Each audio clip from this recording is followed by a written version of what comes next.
Hej og velkommen til den her Halloween morgen, som vi nu skal have i dag. Det er mig, der har fået morgensamlingen, som I kan se nu, hvor I alle sammen sidder derude og kigger her. Men ja, jeg har 2 gode historier her, jeg vil fortælle jer, som har noget at gøre med Vrå og vores højskole. Vrå Hotel starter vi med den her lille historie her, som er historien om hvorfor Vrå Hotel er forladt, og den hedder The Keyhole. A man went to a hotel and walked up to the front desk to check in. The woman at the desk gave him his key and told him that on his way to his room there was a door with no number and that was locked. And no one was allowed in there, especially no one should look inside the room under any circumstances. So he followed the instruction of the woman and went to his room and going directly to bed. The next night, his curiosity would not leave him alone. About the room with no number on the door.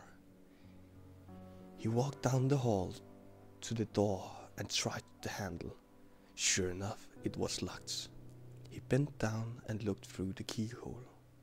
Cold air presses through it, chilling his eye. What he saw through the keyhole was a hotel room just like his. And in the corner was a woman whose skin was completely white. She was leaning her head against the wall, facing away from the door. He stared in confusion for a while. He almost knocked on the door out of curiosity, but decided not to. He crept away from the door and walked back to his room. The next day, he returned to the door and looked through the keyhole.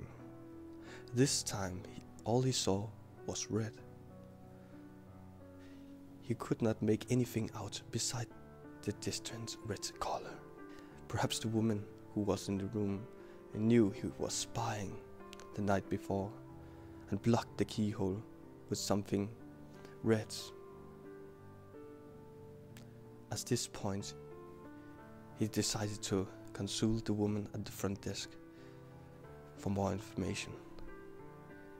She sighed and said, "Did you look through the keyhole?"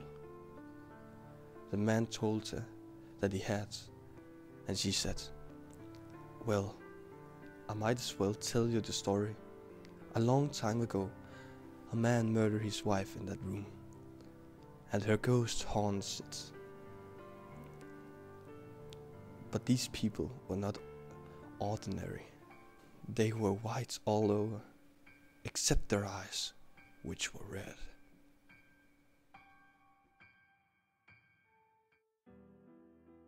Den anden historie, jeg har til jer, den handler om jeres rum på højskolen. Så lad os starte med historien, som hedder 1000. You crawl into bed around 9. Funny, that's a little early for you, but you don't seem to care. You toss and turn for a few minutes before you feel it. Somebody's watching you. You're sure of it. You scan the room, finding nothing, but you still feel uneasy. You lay back down, facing the room. You shut your eyes and try to sleep, but you can't. You still feel the eyes on you, watching you.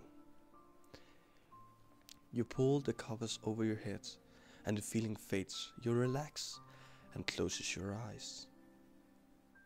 But as soon as they shut, the feeling returns. You're scared to move the covers, to search for the eyes you know that are watching you. You're terrified, but you yank down the covers, and as you do, your heart skips a beat.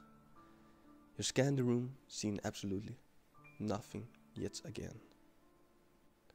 The feeling disappears, and you shoot yourself for acting like such a child.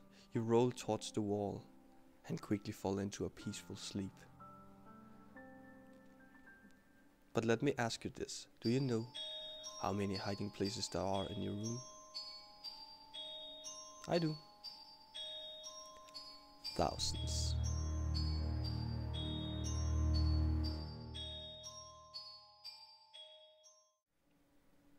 I have en god Halloween.